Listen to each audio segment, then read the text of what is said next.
नमस्कार। आज आप सभी के लिए एक लाइव वास्तु की सक्सेस स्टोरी लेके आया हूँ, जिसमें आप देख सकते हैं कि मैंने कैसे सिर्फ एक फ्रिज को ट्रीट करके, या फिर यूँ कहो कि उस फ्रिज को उसके सही जोन में रिलोकेट करके मैंने कैसे उस क्लाइंट को रिजल्ट्स दिए और उनको सक्सेसफुल बनाया जिसमें वो अटक रहे थे। जी हाँ, मेरे एक क्लाइंट थे जो वर्क फ्रॉम होम किया करते हैं और पिछले कई दिनों से 6-7 महीनों से या 8 महीनों से उनके यहाँ पे एक बार बार दिक्कत आ रही थी कि कोई काम आता तो है लेकिन वो आगे जा कर के एक स्टेज पे रुक जाता है, कन्वर्ट ही नहीं हो पाता। और जो पिछले कुछ काम किए हैं उनकी पेमेंट रिकवरी में दिक्कत आना शुरू हो गई थी।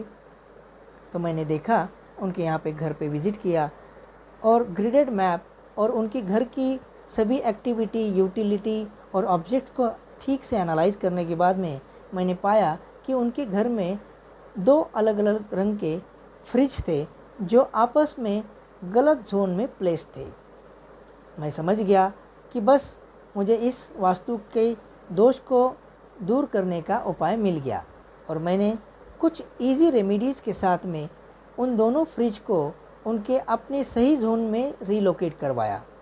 और कुछ ही दिनों के बाद उन क्लाइंट का मुझे फ़ोन आया कि आपने क्या कर दिया, एक जादू सा हो गया है, जहां हम अटक गए थे वो सब कुछ चलना शुरू हो गया है और हमारी कई दिनों की रुकी हुई पेमेंट्स अगले ने फ़ोन करके हमें दे दी है। तो ये है वास्तु। वास्तु तो काम करता है जब आप उसको सही तरीके से करें और सही मैनिफेस्ट करके करें, तो वास्तु तो काम करता है। इसलिए आप भी अगर किस तरीके की करियर, मनी, हेल्थ, रिलेशनशिप या बिजनेस या जॉब में ग्रोथ से रिलेटेड किसी भी परेशानी से रिलेटेड परेशान हैं, दिक्कतों का सामना कर रहे हैं, तो हमसे जुड़िए। स्क्रीन पे दिए गए नंबर से हमसे संपर्क करिए और आप भी अपने जीवन में इन्हीं easy, technical, without demolition vastu उपायों को अप्लाई करके अपने जीवन को सुखद बनाइए, अपने जीवन को बदलता हुआ पाइए। धन्यवाद।